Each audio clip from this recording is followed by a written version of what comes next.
Blue, endless, and alive, the oceans have always been Earth's defining feature. From space, our planet glows as a watery gem, more ocean than land. But imagine for a moment, they vanish, evaporated, drained. What remains isn't just a chain of earth. Sana Sadenas Alrin, Honorine, where world are all recognizable.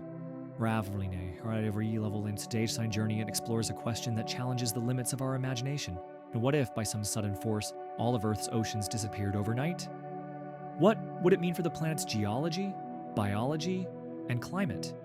And what ancient landscapes would re-emerge, long hidden beneath waves? This is not just a hypothetical disaster scenario. It's a deep dive into the invisible engine of life on Earth, the ocean, and what happens when that engine stalls. As we peel back the surface of the sea, we uncover vast chasms, sunken cities, and clues to the history of humanity itself. Earth without oceans would be a world in exposure, both physically and existentially. Let's begin where the water once ruled. Beneath the Pacific and Atlantic lies a jagged underworld. Mountain ranges more immense than the Rockies stretch across the globe like the spines of a buried dragon. They are the mid-ocean ridges, vast rifts where tectonic plates pull apart, birthing new crust in slow-motion eruptions. These mountains rise higher than Everest, but their peaks have never felt sunlight until now. Without oceans, Earth's hidden scars are exposed. The Mariana Trench, once the deepest point in the ocean, becomes a 36,000-foot abyss open to the air, a gash in the crust deeper than any canyon on land. Around it, the seafloor cracks and splits, its sulfurous vents once home to extremophile life, now hissing into dry silence. But it's not just raw geology that emerges. Civilizations return. In shallow coastal plains, ancient cities long swallowed by rising seas reappear. Off the coast of Israel, Atlat Yam stands in eerie silence. Its stone houses and megalithic circles, once thought mythic, now revealed as tangible memory. Pavlopetri, a 5,000-year-old Greek city, lies intact beneath the dry Mediterranean basin, streets, tombs, and walls preserved like Pompeii. The absence of oceans unveils history, but at a cost. Without water, the entire planet enters rapid environmental collapse. The hydrologic cycle, the pulse of rainfall, river flow, and weather halts. Evaporation, cloud formation, and precipitation vanish. Earth's skies lose their moisture. Deserts spread outward from the equator in a relentless tide of dust. And as the blue vanishes, heat begins to rise. Oceans have always been Earth's thermal regulators. Their currents absorb solar energy and redistribute it across latitudes. Without this global conveyor belt, temperatures swing wildly. Daytime on land scorches, while nights plummet toward freezing. The mild Mediterranean becomes a furnace, while inland regions of Asia and North America face frost and drought within the same week. Mass extinction begins quietly and quickly. Marine life, from coral reefs to abyssal fish, has no sanctuary. In 48 hours, entire ecosystems vanish. The carbon cycle collapses, and oxygen levels in the atmosphere begin to fall. After all, half the oxygen we breathe comes not from forests, but from phytoplankton, tiny organisms that thrived in the upper ocean layers. Now they are gone. But the collapse doesn't stop at the biological level. Earth's tectonic behavior starts to shift. Oceans weigh heavily on the crust. Without that pressure, tectonic plates rise unevenly. Isostatic rebound begins, a geological swelling that cracks the continents. Earthquakes ripple across newly exposed seabeds. Volcanoes erupt in unusual places as magma finds fresh fault lines. The land groans under its new freedom. What would become of humanity? At first, coastal cities might celebrate dry shores, but ports like New York, Tokyo, and Mumbai become stranded hundreds of miles inland, their economies shattered. Salt deposits blanket former seabeds, contaminating freshwater sources. Rain becomes rare. Agriculture fails. And with climate systems thrown into chaos, megastorms and wind-blown deserts reshape landscapes faster than civilizations can respond. Still, not all life ends. A handful of species may adapt. Extremophiles, creatures built for heat, salt, and radiation, inherit the ruins. In underground aquifers and high-altitude lakes that haven't evaporated, microbial life clings on. Evolution begins again, in miniature, waiting for conditions to stabilize, perhaps in tens of thousands of years. As for humanity, we would be forced to follow the water, underground, toward ice caps, or maybe into space, desperate to find the oceans we once had. But before imagining escape, we must understand just how much would change in the world above. The exposed ocean floor tells stories older than civilization. It reveals the battle scars of planetary formation. And something else. Patterns, trails, fractures that stretch across entire hemispheres. The now exposed ocean floor is more than just geology. It's a blueprint of Earth's violent history. Here, you can see where continents once collided and split, where magma surged upward in slow, silent waves, where tectonic plates scraped and buckled and gave birth to mountain ranges that never reached the sky, where meteorites slammed into shallow seas, leaving craters now revealed after being hidden for millions of years. One of the most haunting landscapes, the Mid-Atlantic Ridge, now a jagged canyon of black basalt, stretching like a scar down the heart of what was once the ocean. On either side, the continents drifted apart, pulled by invisible forces. You can walk its length now, from Iceland to the tip of the Southern Ocean, and feel the ancient tension frozen in stone. Vast fault lines snake across the terrain. They were once stitched together by sediment, pressure, and time. Now they gape open like wounds. These cracks don't just show where the earth broke. They show how it healed again and again. And among these scars lie stranger features still. Enormous riverbeds etched into what was once seabed, carved not by tides, but by long-vanished rivers. These were paths of freshwater that once roared before the ocean claimed them. Now they return, bone-dry and silent. There are trenches too. Mariana, Tonga, Puerto Rico, deeper than Everest is tall, now yawning chasms exposed to the sky. Without water, their black, crushing depths are laid bare, revealing layers of sediment undisturbed for eons. Fossils of extinct sea creatures litter their slopes like fallen stars. The ocean floor, once mysterious and unreachable, becomes the most desolate landscape on Earth, older than deserts, vaster than plains. The geography of the vanished ocean is not uniform. It's wild, uneven, alien. Shallow seas that once shimmered with fish are now vast salt flats. The Red Sea becomes a gleaming trench of white crystal. The Mediterranean, now a sunken desert nearly a mile below Europe, transforms into a furnace of dust and salt storms, the largest exposed basin on Earth. Temperatures soar to 140 degrees Fahrenheit. Fossilized coral reefs crumble underfoot. Ancient port cities, once swallowed by the sea, lie fully exposed, surrounded by what looks like lunar terrain.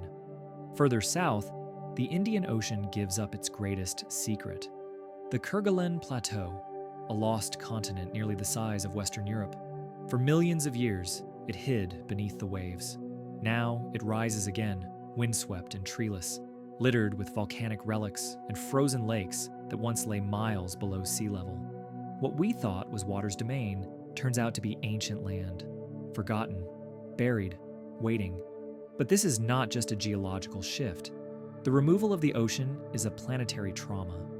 With no sea to pull moisture into the atmosphere, global rainfall collapses, deserts expand at terrifying speed, forests wilt, rivers dry up. The water cycle, Earth's circulatory system, ceases. Without oceanic heat absorption, temperatures swing violently. Daytime becomes blisteringly hot, nights freeze. Weather becomes almost bearable. Hurricanes can no longer form over oceans, but new, bizarre wind systems emerge, dragging dry heat to the poles and pulling polar cold into the tropics. The poles themselves, once buffered by ocean currents, begin to unravel. Permafrost melts, methane escapes. The Earth begins to warm from the inside out.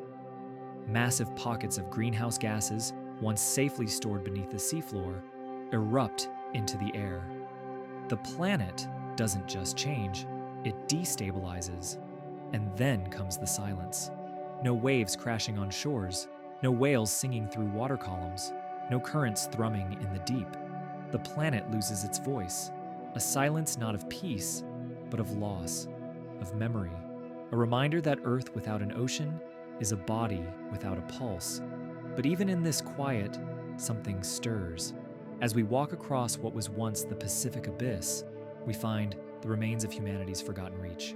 Sunken warships, nuclear submarines, lost satellites that splashed down decades ago, deep-sea cables now thread across dry plains, fragile as hair, oil rigs tipped like fallen towers. The technology we once buried beneath the waves now sits exposed, corroded, meaningless.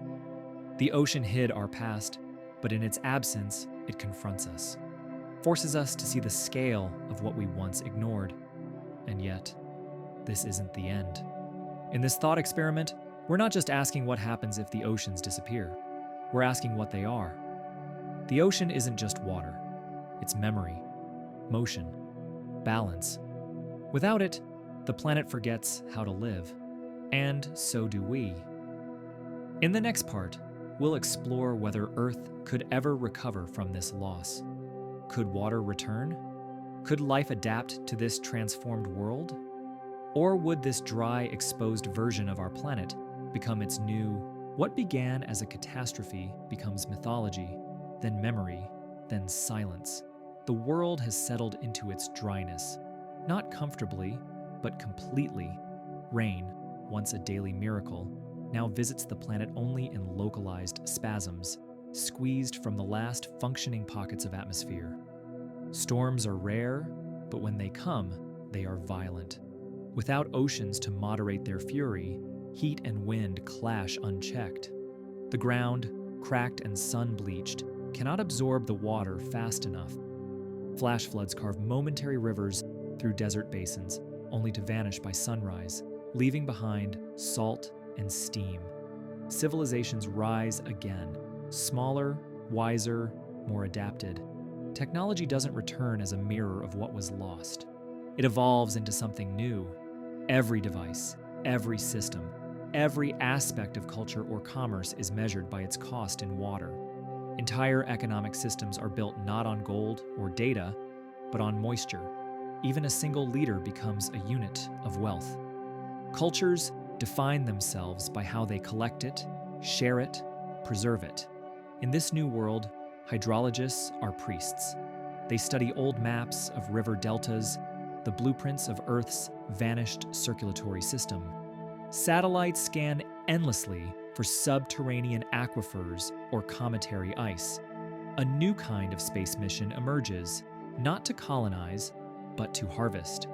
Robotic collectors travel to the Kuiper Belt, extracting frozen remnants of the solar system's formation, dragging them home in carefully sealed pods. A drop at a time, the vaults of Earth are refilled. Not all efforts are scientific. Some turn to faith. Across the planet, religions rooted in water flourish. New rituals emerge. Offerings of condensation gathered in sacred cloth, chants performed at ancient coastlines, barefoot pilgrimages across salt flats. Entire cathedrals are built over former coral reefs. Catacombs lined not with bones, but with fossilized shells and polished sea glass. The sound of waves, long extinct, is recreated through wind and stone. Echoes synthesized to awaken some emotional memory buried deep in human instinct. And still, deep underground, life pulses. The microbial biosphere continues to adapt. In the dark, moist fractures of the crust, life never stopped. It merely slowed. Evolution takes its time here, measured not in decades, but in geological patience. New species emerge, heat-fed, pressure-shaped, unrecognizable. They don't need sunlight or photosynthesis, only chemistry and time. One day, these deep dwellers may inherit the surface, but the surface itself is changing again. Without the buffering mass of the oceans, Earth's orbit has subtly shifted. The moon, too, drifts farther each year. Days lengthen, seasons warp, climate patterns stabilize into harsh binary extremes, boiling summers, frozen winters. The equator becomes a death zone. Human habitation migrates toward the poles, where ice once ruled but now merely lingers in seasonal whispers. Antarctica, once hostile, now blooms with engineered forests and algae farms. A last cradle for complex life. Eventually, the idea of restoring the oceans returns, not as fantasy but as mandate. It's no longer about nostalgia, it's about balance. Without oceans, Earth's geochemical cycles are breaking. The carbon loop, the nitrogen exchange, the planetary thermostat, all out of sync. So a plan is set in motion.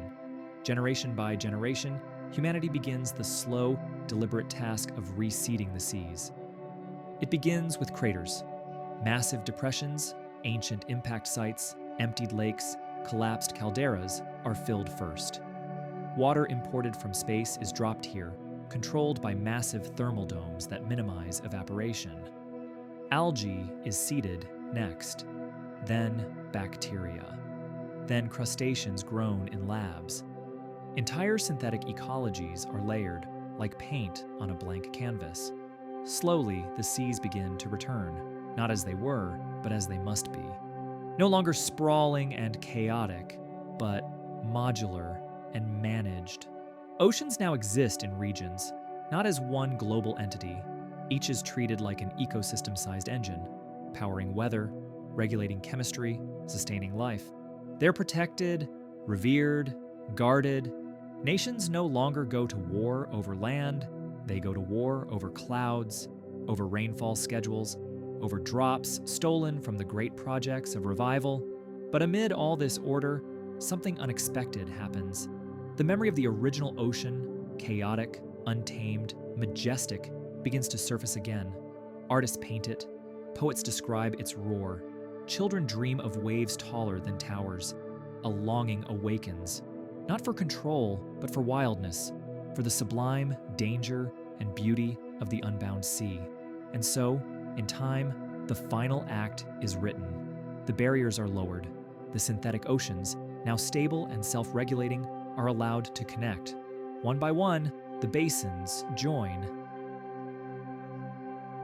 Through rivers, through tunnels, through tectonic shifts aided by engineering, the great currents begin to flow once more, not as exact replicas, but as echoes, shaped by humanity. The oceans rise again, not with vengeance, but with memory. Slow, vast, dignified. They do not reclaim the world in fury, but in invitation. Shorelines, once calcified in salt and silence, soften. The rhythm of waves, tentative at first, grows steady. Tides become heartbeat. Humanity watches, not as masters, but as witnesses. A world of drinks, marine life, stored in geobanks, biogenic labs, and preserved microhabitats is reintroduced with caution. Coral polyps bloom under artificial suns. Kelp forests unroll from weighted spools, and fish, genetically rescued descendants of vanished lineages, are released into these engineered ecosystems. Some adapt instantly, others falter, but slowly, unmistakably, life returns to the water. And as it does, the sky responds. Humidity climbs, clouds form without intervention. Rain begins to fall with less orchestration, more spontaneity. Rivers fed by these new skies carve paths through lands that haven't felt moisture in thousands of years. The hydrological cycle, once broken, becomes organic again. Earth, for the first time in eons, starts to self-regulate. But it is not the same Earth. Everything is redesigned with restraint. Cities are modular, migratory, water positive. Agriculture is vertical, aeroponic, enclosed. Every drop is tracked, yet none is wasted. Cultures that once worshipped gods of war now bow to cycles, to tides, to the slow grace of replenishment. The old notion of dominion over nature is gone, replaced by a deep awareness. We are only one expression of a planetary will much larger than us. In time, children born into this world do not remember the dry age. They swim before they walk. They taste salt before they speak. Their stories are not of apocalypse, but of patience, of how long it takes a wounded planet to breathe again. They dive into the oceans their ancestors built and rebuilt, and though artificial in origin, these waters feel real, alive, ancient even, and in the deepest trenches of this new sea, where pressure crushes silence into music, something stirs. Life, long hidden beneath crust and stone, has begun to rise. Microbes evolved in the darkness crawl toward the light, adapting, bridging biological gaps no engineer could plan for. They meet surface species, combine, recombine. A new tree of life begins to take root, hybrid and unpredictable. Evolution accelerates. Bioluminescent reefs signal to one another across ocean basins. Plankton form emergent neural networks, responding to lunar rhythms with increasing sophistication. A whale-like creature, genetically assembled from fragments of extinct DNA and newly evolved structures, sings songs with patterns not found in nature, yet unmistakably musical, a resonance shared across generations. And so, Earth enters a new epoch, not Anthropocene nor post-Anthropocene, something else, a synthesis. The planet is no longer just shaped by humans, it shapes back. In every current, every rainfall, every deep tectonic sigh, the message is clear: coexistence or nothing.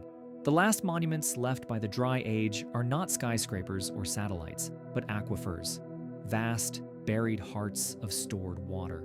Future generations treat them not as resources, but as sacred trusts, insurance policies written in liquid, held in reserve not for crisis, but for reverence. One day, far ahead, humanity may fade, not in fire or flood, but in transformation into something else, something more integrated, less separate, more marine, perhaps, more attuned. But long after they're gone, the oceans will remain, not as echoes of the past, but as the voice of Earth singing clearly again, blue, whole, alive.